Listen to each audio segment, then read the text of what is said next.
Good morning, everybody, and welcome to Monday Morning Motivation. Today, we have a special kind of guest. We've never covered this topic in the 2.5-year history of MMM, so I'm really excited about this. So we have Kondappan Manikandan. I hope I did not mispronounce your name, with the topic of become a master of your own consciousness. So before I hand over to you, let me just quickly say, if anybody is not in our WeChat group yet, just scan the QR code. What exactly is Monday Morning Motivation? I think we have some newcomers here. Every Monday morning, we have free weekly webinars. Why do we do this? Well, I founded this 2.5 years ago because I just wanted to help everybody to start in a positive way in the new day and week. And yeah, just be more motivated and inspired. Because if we start in a negative way, the whole rest of the day, the whole rest of the week will somehow have a negative connotation. So yeah, we now have soon 3,000 members all over China, few people joining abroad. So you're welcome to join our community. Beyond this, we have a membership program. If you ever miss our morning webinars, no problem. Everything is recorded. We also have, with this membership, you can get a lot of great discounts with our language partners, with our partners from health, coaching, business, health products, and so on. We have a really, really cool book.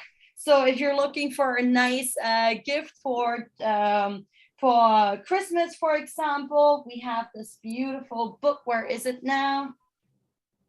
Yes, here. 365 Days of Motivation. We also have it as an ebook version. So just scan the QR code to get your copy. We have lots of motivational quotes. We have little exercises on your goal setting, on gratitude journaling, everything that basically makes you happier as well as more successful. Yes, and if you love what we're doing, because we're volunteers, we do this for free because we're passionate about it, feel free to join and donate. So we give 50% to the 1 Million Tree Project. Yeah, we want to support our environment too. Okay, so we have a cool lineup of December speakers. Remember, every Monday morning, it's the English version. Nowadays, we also have a Chinese version. So from December 1st, every Wednesday, we also have the Chinese version. Okay, that's it. And I would say I'm gonna give, so the stage is yours now. And the next 20 minutes are yours. And then guys, you can ask him anything you want, or you can interact with him in a chat group. Thanks for being with us. That's amazing. Thanks for the introduction. Great introduction, Jenny. And nice to meet you, by the way. And so I'm going to start my screen and share my screen. And, okay.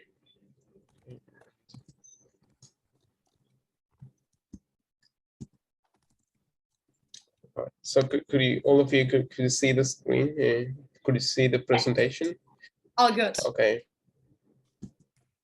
Okay, so this talk mainly focused on emotions and how you can kind of control it, and with your diet and with your habits, and so you kind of how you're gonna develop them, and so also how to focus your on consciousness and how it will be really helpful to control your emotional intuitions, and how you can effectively stop if you have any kind of bad emotions or whatever. So let's get started. I hope you like it, and thanks for having me. And okay, so sorry,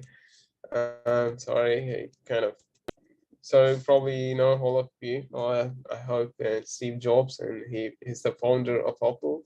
And let's start our talk from the story. And he tells us to be energetic and don't tap by the forces, by the force which others creates. So you have to be of your own, and you have to be very strong enough to take your own inner self out to the outside world, and you have to be bold enough in doing so. And that should be only our primary goal, and everything else is the secondary. And so and if I think all of you have seen his Steve Jobs Stanford commencement address, and if you haven't, it's a really motivating talk, and he explains many details like about his suffering and the very hard way before he created the Opal, and like he has to walk to a temple to get one good meal in a week, and had sold uh, the bottles for 50 cents to get food. And he also explains like how he got the idea of connecting the dots by looking backwards, and he gives us great motivation in this talk, and I recommend you to go watch it if you haven't seen already. And okay, so how I connect Steve Jobs in this talk. Steve Jobs was a follower of Zen, and Zen is the kind of philosophy. It's not religious things, or it's not about God, or it's not about anything, but it's just a philosophy. And he was very interested in, because it kind of motivated him um, through seeking some kind of enlightenment in life, and through kind of some advice, or that what he was seeking for. So he was really fascinated in Jen, in not only Steve Jobs and so many other people, tech people. It became kind of passion, the tech people following Jen these days. So what is it about? Like, so Steve Jobs also had a Zen monk. He was a guru.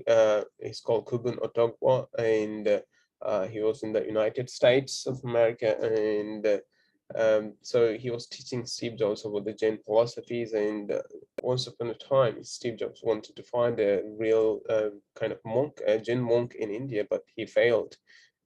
He didn't succeed in that attempt. And okay, so what's Zen? What is that? And so we'll have a kind of give a deeper look into that. And um, because Steve Jobs believed in meditations, and kind of he trusted his own intuitions and kind of curiosity. And so that way he kind of confused whether to want to become a Zen monk in the rest of his life, or also he wants to start a company, and he seeked advice from his master, and his master told him to start for a company and find the enlightenment from the process. And okay, so what's Zen? And if you try to find some answers, like what's Zen about? Okay, so we had to go back like at least 1,500 years back in time. And probably you might know this Buddhist monk called Damo in China, and he has so many other names. Some people call him Dharma in Japan, and his name is called Bodhidharma, and he kind of came up with some pure thinkings with based on first principle approaches. And he kind of asked the questions, the very first questions, like who am I? That's kind of following his own inner mind from the very thought that created by the mind itself.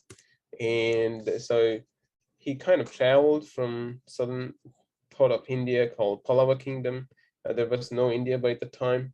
It's so many individual territories, and he kind of came to China all the way, and kind of by foot. And when he reached the southern part of China, he met the Emperor Wu, and there's a famous conversation which kind of shows how enlightened the Dharma was. Like, so the conversation goes like this. And if you the emperor kind of he built so many temples, and he has so many people to follow some kind of rituals, and he asked the Dharma, like, what kind of merits do I have by doing all these things? And Dharma replied, no, you kind of no merit. Then he asked the monk, then what's the first principle of the holy teaching? The monk said that there is no God, there is no holiness, there is nothing that I don't know what are you talking about, but there is a pure emptiness, and the emptiness that you can get only by looking, sitting down and doing meditation and looking inside your head, and that's the pure enlightenment that you can have. Other than that, seeking for gods or worshipping idols, and we cannot achieve any of that. And then the emperor asked him, then who is the person that I'm talking with? The monk said, I don't know. So there's a sense. So this is a famous conversation recorded by a ancient Chinese writer, mm, uh, Qing Dynasty. Okay, so let's get into the core of the talk. And so you have to be, if you want to become an influencer, so not only by talking, but we have to do things. That's how we kind of influence people. And we have to be kind of positive enough to be the real role model. And so we kind of combine the ideas that we get our get from our own intuitions, and we mix up with our work, and we get so many thoughts, and we convert the thoughts into the products, or the combination of works that we can possibly achieve. So that's how we kind of transform our thoughts from a thought process to a product or a service based process. So that's how kind of a great influencer. It could be a monk, or it could be a scientist, or it could be a teacher. So they kind of convert in a way that the other people can understand their work, and they transform their ideas into a kind of pure form that the others can follow and learn something from. And so how we do that, it's a pure physics method. Usually physicists and other scientists use this method called first principle approaches. So everyone gets ideas, and all of us, we get ideas, and how do we convert them, and how do we know them, they're gonna work. If at some point, if you don't know that something is gonna work or not gonna work, so we kind of think about that. Also, so many emotions like we get inside of our heads, like whether it's a bad or negative, we want to get rid of the emotions. Also, we kind of apply the first principles. So what's first principles? um so we kind of break down the problem. If we're stuck in some problem, we kind of break down the problem, and we know kind of some solutions to the questions, some of them. We reason from the ground, we reason the entire nature of the problem from the solutions that what we already know. And then we build up our reasonings to all the different parts that to solve the complete problem. So it's not only for physics, it applies everywhere. It could be knowing yourself uh, better, or finding some reasons for your everyday life problems. For it could be applied. So okay, so and also we do get this quite the fear feeling that we kind of know we should know some fundamental truths that everyone on the planet, they don't know who they are, including me, you. No one knows like who we are. So we kind of reason up our confidence from these kind of fundamental truths that no one knows who they are, and you reason you reason up your confidence levels, your thinking from the very fundamental truths. So you won't be kind of scared. You won't feel the fear when you start doing something that you really think that you can do. You can produce something which is going to be very helpful for the future of the humanity, um, as a society that you're living in. And so we kind of develop the very hard. I mean, we have to develop in the practice the very hard habits. For it could take, like, you have to go to the gym every day, or you should avoid sugar, eating sugar. You should meditate, or you should read books, or it could take anything. So you kind of develop the very mm, disciplined habits in our everyday lives to support our own goals. Okay, so let's get into the brain. I'm not brain expert. I'm an experimental physicist, but I kind of know something about the brain because I do research. So it's about the brain and how we kind of process information. It's a very short mind map, and like we get the input sensors, like we get the inputs from our touch, skin and eye and ears, like the straight goes into thalamus.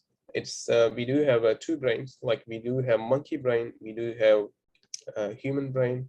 And so this old brain, people usually call this old brain, and most of our emotional mm, thoughts, they present in our old brain. And so they get into this portion called thalamus, and then only goes to sensory cortex. During emergency, those signals directly goes to amygdala. Amygdala is the kind of emotional center of our brain, and it kind of process the signals with the various emotional transmitters, for example, dopamine, serotonin, and etc. So the sensory cortex process the information, and it send it to the relative cortex. It could be a motor cortex.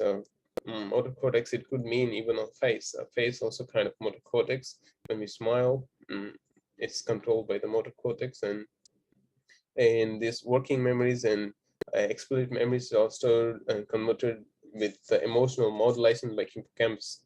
And so what I try to give you the information is like the emotion that we feel, they are physical, and we do have a control, not even if it's not 100% control, we do have a control of our emotions, that we can achieve that by um, doing some particular practices and methods that I will talk about. Okay, so for example, this is a dopamine pathways in the human brain. So you might, some of you already might know what the dopamine is like. It's the happy hormone. It's a neurotransmitter, and for example, we live here. Like most of us, we think humans. We most of the time, our mind, the eye cursor. We keep our eye cursor somewhere here in the prefrontal cortex, and the chemicals are coming, I mean the neurotransmitters, whether it could be happy hormone or the sad hormones or the excitement hormones, they all of them, they come from these MCT pathways, and they come in here into the prefrontal and all these motor and other cortex areas. And for example, this is the nervous systems and the connections. It's called the Human Brain Connectome Project. And so when they goes from a particular location to another locations, they see different neural activities, and that's how we feel alive. And we feel alive because we sense ourselves with the functions emerge from the cell to cell, not by the cell itself. So we don't exist in the physical laws of a cell.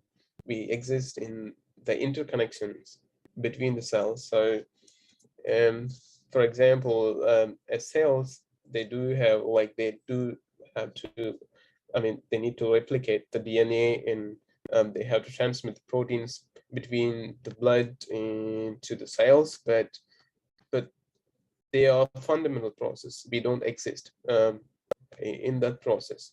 Uh, but when these cells, they communicate between each other, neurons are the perfect example in that case. So neurons, when they talk to each other, there is a function which exists. It could be a mathematical functions. For example, integration of all the differential equations that we do have in between this uh, individual neurons. So this integral function is what the soul is. So our soul is the integration of all these individual functions. Those functions happening because of this interaction between the cells. And there are so many other functions that higher order functions, we don't sense them, but we exist. We feel I'm living, it's me, it's the I feeling that exists because of this interaction between the cells. And this I, the core, the soul, which also doesn't sense the higher order functions, it's like a very kind of alien thing which is happening inside our own body, even to our mind. Okay, so I do have some diet kind of advice, and so uh, I'm not properly a perfect diet expert, but I kind of do have some experience with following these kind of diets, and I think I can recommend you. So I thought it will be better if I put it here in this talk. So if you're a sugar loving person, it may be a bad news for you. So sugar is not really good for emotions. And so especially if you want to keep control, if you want to get rid of your bad emotions or whatever that you're trying to achieve, so you have to kind of have good control of your carbohydrate intakes, especially the non-healthy carbs. So you have to try to avoid as much sugar as possible. And also you can, if you're a vegetarian, you can consider taking choline and omega-3 supplements from by tablets or something. But if you're non-vegetarian, that's really perfect news for you. You know, you can eat a lot of shellfish and a lot of fish products. Uh, the lot of fish in the shellfish and some kind of seaweed products will help you to boost your choline and omega-3 in your brain, and that definitely will give you a good control of your emotions. And also I kind of advise you to use a kind of oil. I'm sorry, this so many people get confused. It's a brand name, but it's not a brand name. It's oil, just normal oil. And MCT oil, it's called a medium chain triglyceride. It's just a coconut oil, but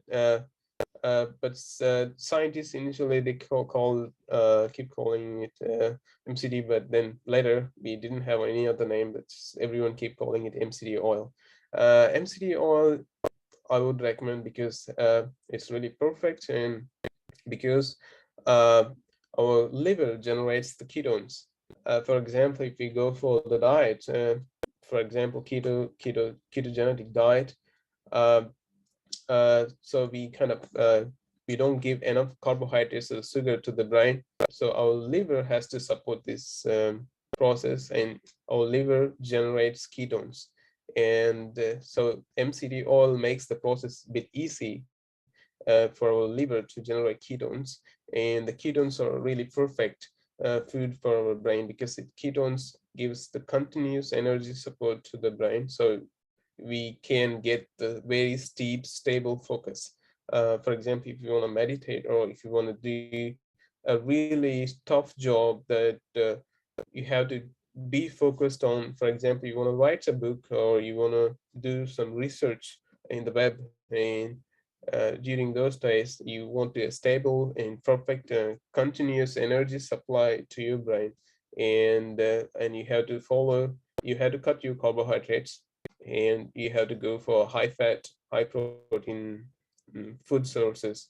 And of course, you have to do some intermittent fasting.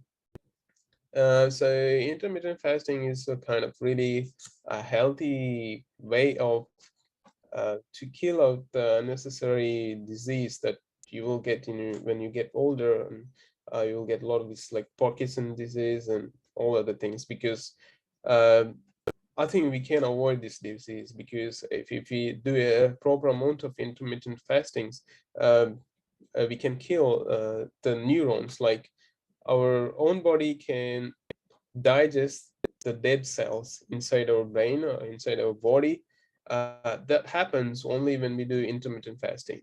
So when you keep eating, you don't do intermittent fasting, but the dead cells, some of them cannot be removed and they just stay there forever. And uh, later you get cancer or you get Parkinson disease, for example, when the signals they don't get transmitted from your thalamus to your neurocortex. That's mainly because you have so many dead neurons inside the brain, and so that can be easily avoided. And also, definitely, if you want to control your emotions, I would definitely recommend the intermittent fastings, and that's really great tool, but we should not overdo it, of course. And so if you're a vegetarian, to in 15 hours to 18 hours for first 2 weeks, not more than that. And if you want to continue, of course you can, but 2 weeks or 3 weeks are quite enough.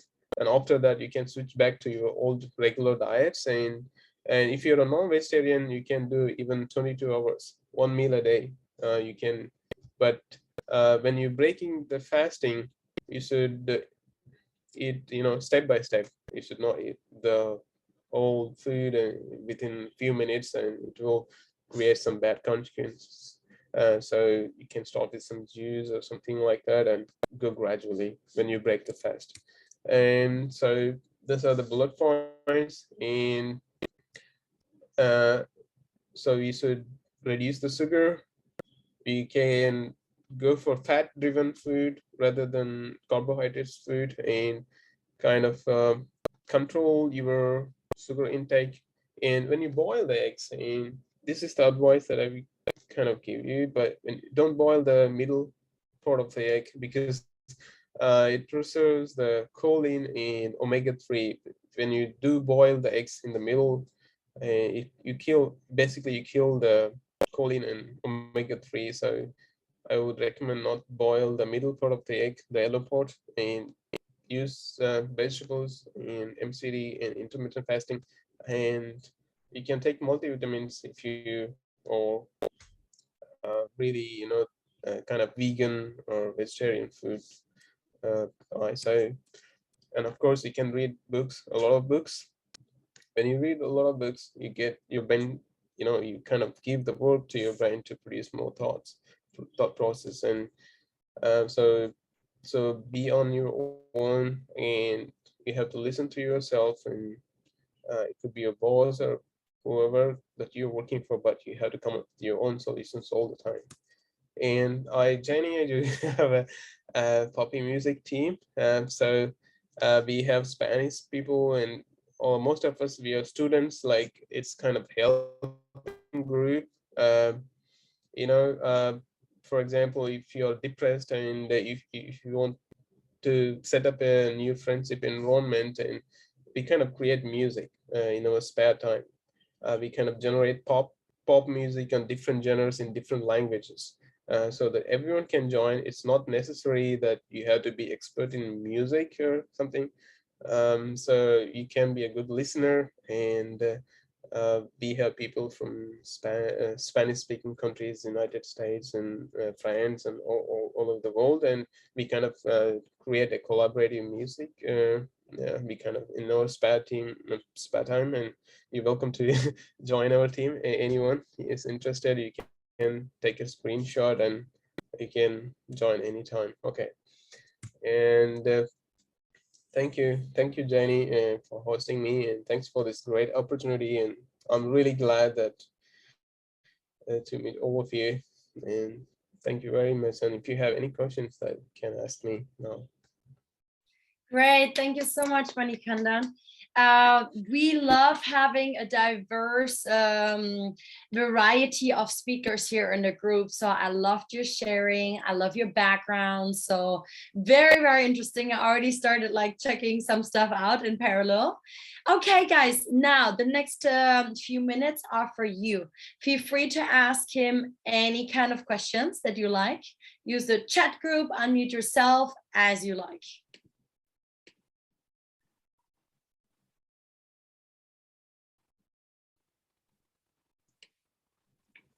Don't be shy.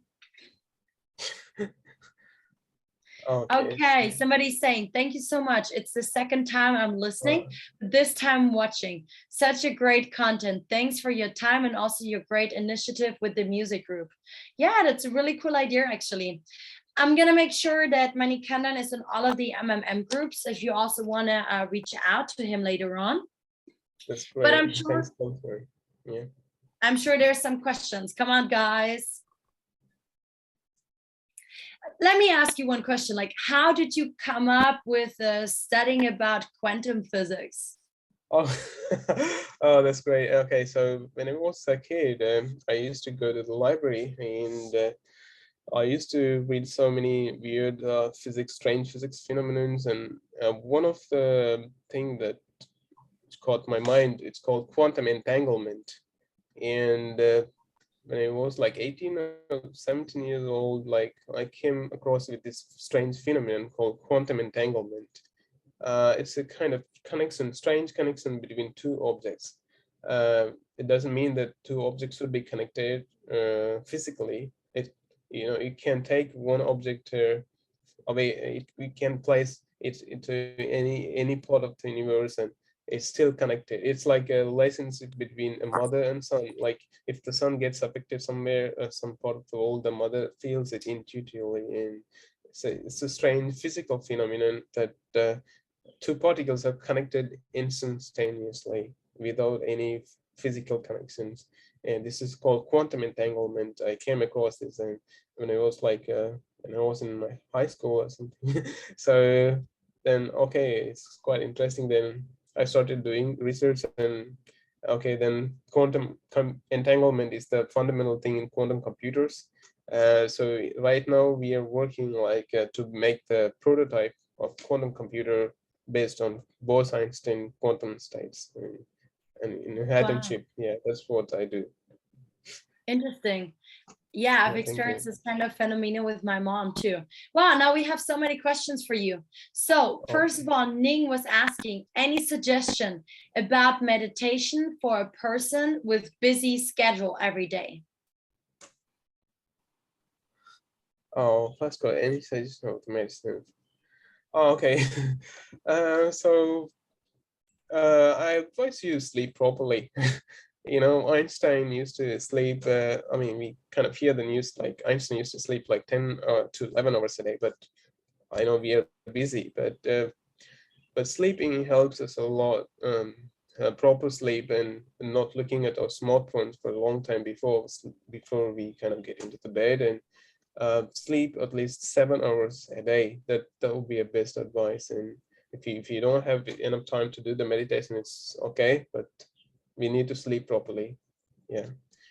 And Kim was asking, I love sugar. I always thought that eat sugar like chocolate, cakes, pastry, etc. will make you happy. okay, so yeah, so well, I mean, in the market there are so many sweet kind of artificial sweeteners. You can go for them. They don't have any calories, like 0 calorie sugars. Um, for example, if you want to eat cake and chocolate, that's fine, but you have to go to the gym. You cannot skip the gym if you really want to eat sugar, and you have to burn it, and somehow you. So if you are a gym person, if you go to gym at least 3 days in a week, that's fine. You can still eat the sugar, and yeah, you have to go to the gym if you want to eat the sugar. Yeah, that's the only way, maybe. Yeah, to keep you healthy. Then Mike was asking, can you get the first page of eating again, please? Yeah, sure. Uh,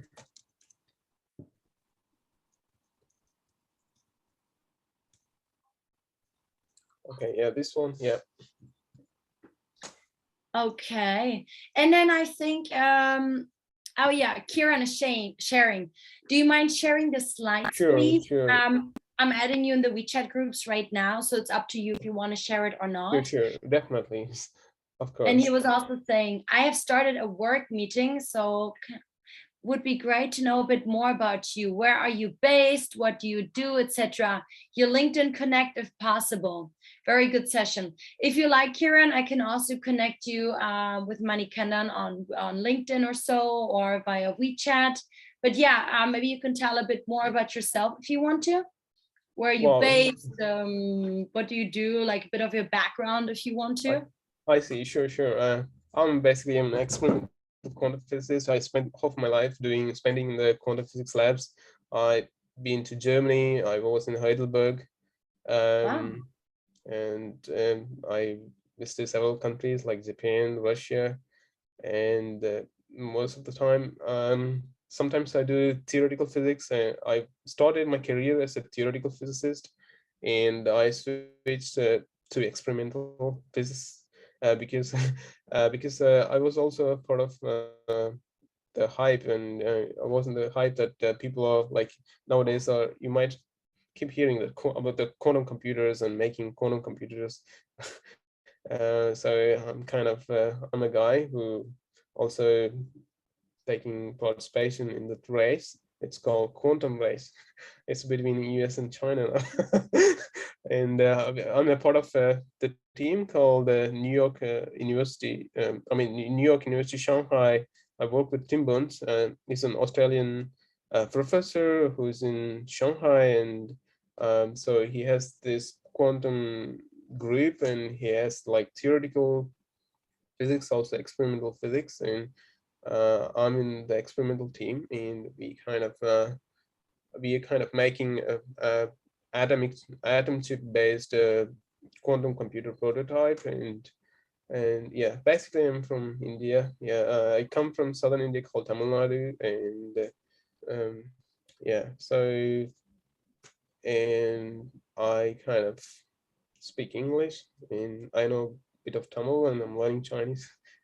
Yeah, and yeah, thank you, and definitely I will be glad to connect with you, and probably I'll yeah, connect Jake, with you. yeah, Jenny can help with it. Yeah, Yes, definitely. yeah. Okay.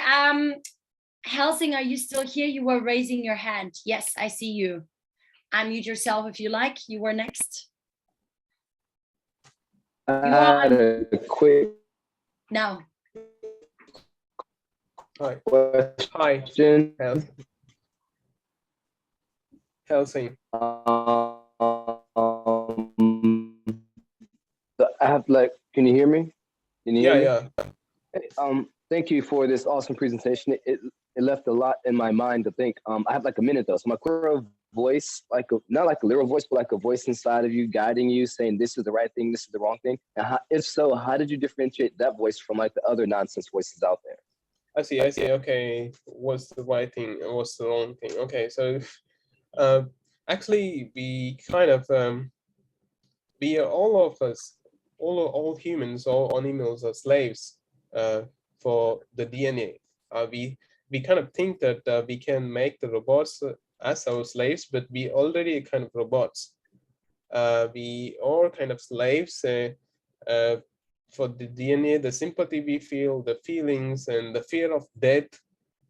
Everything is kind of programmed in the animal brain, and animal brain also helps to give a meaningful feeling, like the relationship between a mom and the children, and the sympathy for others. And so the humanity is driven from these very fundamental feelings that the humans we have, and the feeling of helping others, and kind of basically all the things we do is from these very fundamental feelings. Like if you start a company, it's basically a service that you're going to provide, and anything that you're going to do is like basically a service or a help to other humans to make a better society. And you kind of reason out your kind of moralities or goals from these fundamental feelings. And yeah, that's how you kind of the have the sense of good or bad. Yeah, I hope I have answered your questions. And healthy health. Thank you. I have to run. I'm like late. I will Yeah, contact you outside of this. sure. Thank you for your question. That's great. Yeah. Okay. So let me just see. I think everybody has to leave now. Let me just quickly share the last few things from my side. And I'm just quickly sharing my PPT again to give you an outlook. Okay. So yes, so just quickly, we will share the flyers with you very, very soon of our speakers, but stay tuned. We have a lot of specials. And remember, Wednesdays is a Chinese version of MMM, now starting every week from December 1st. Beyond this, we also have our English speakers. It continues as well. You're used to this. If you love what MMM does, feel free to donate if you like and to support us. And we also support and give 50% to the 1 Million Tree Project. They plant trees in Inner Mongolia. Yes, if you need a book or a nice present, ebook, printed version as you like, just scan the QR code to get your version. And yes, that's our membership program if you ever miss one of our webinars. And I would like to say thank you so much for this amazing session this morning, for coming up with a completely different topic than what we normally have. It was super interesting. I appreciate it. I added you to all of the WeChat groups. Feel free to share your PPT or just like anything else, your music group. Today is your day where you're allowed to promote yourself. Guys, connect with Manikandan if you like. And I wish you all a happy Monday. Go out there, start taking action and start implementing some of the knowledge that you got from today, and maybe inspire your coworkers or your family and friends. Thank you so much again, Manikandan, and I hope you all have a great Monday. Bye. Take care. Bye-bye. Bye, everyone. Thanks.